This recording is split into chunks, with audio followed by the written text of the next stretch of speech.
Nanti, Bung Kodari, kalau Anda melihatnya ini buat apa nih reshuffle dilakukan di pertengahan tahun masa jabatan? Ya, pertama menanggapi Bang Ege ya. Nah, mengaitkan kata bodoh dengan reshuffle itu kan versinya Bang Ege. Ya. Apakah Pak Jokowi memang alasannya karena menyebut bodoh?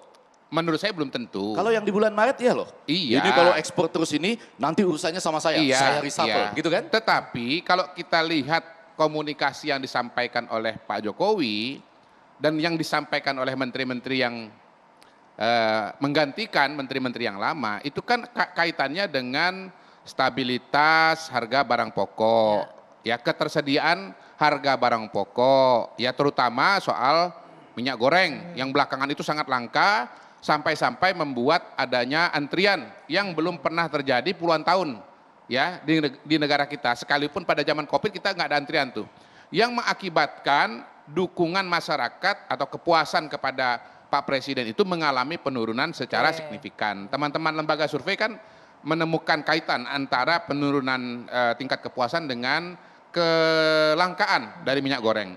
Kemudian kalau kita bicara Pak Hadi misalnya, Menteri ATR, ya Pak Jokowi kan udah menyebut mafia tanah. Impor tanah itu kan bahasanya EG aja itu.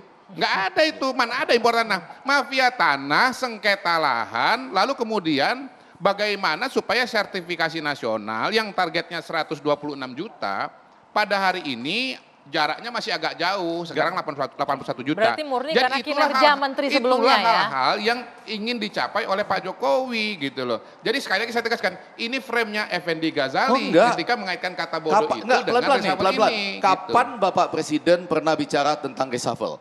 Ditanya wartawan pun di berbagai kesempatan, mosok nanyanya sampai ke reshuffle, kurang lebih begitu ya. Enggak, belum.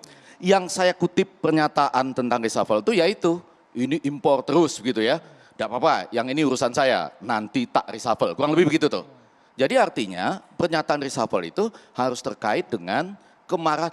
Pak Presiden ini jarang loh mengucapkan kata-kata, pengamat mungkin lebih sering ya, bodoh sekali gitu. Itu jarang loh itu, jarang Pak Presiden, juga, Pak Presiden dan marah. Ya. Itu dikaitkan, menurut saya nggak bisa kok dari jangan-jangan kita nanti dinyatakan pengamat yang bodoh sekali lagi gitu. Selesai dulu sampai di sana. Bagaimana dengan mengakomodir kepentingan politik? Bisa disebut seperti itu? Jelas. Sebelum kita lanjutkan, kita lihat dulu ya peta sekarang bagaimana di Kabinet Indonesia Maju. Kita lihat, boleh ditampilkan? Baru ronde pertama udah seru. Ini komposisi partai politik dalam Kabinet Indonesia Maju. Wah ini Prof, ini partainya ada 4 menteri dan 1 wamen ya. Kursinya di kabinet, kemudian kita lihat selanjutnya ada Golkar, ada Gerindra, kemudian Golkar masing-masing, Gerindra 2 menteri, Golkar 3 kursi menteri dan 1 kursi wakil menteri. Selanjutnya PKB ada 3 kursi menteri, P3 1 kursi menteri dan 1 wakil menteri. Kemudian kita lihat ini Perindo ada 1 wakil menteri ya, Nasdem 3 kursi menteri di pertanian, kehutanan dan Kominfo tadi. Kalau kita, nah ini nih yang baru masuk nih, PAN 1 kursi menteri, PSI 1 kursi wamen, tetap existing ya, cuman berganti pemain. Kemudian PBB nih wakil menteri, ini yang juga jadi pertanyaan ini, PBB kok ujuk-ujuk masuk?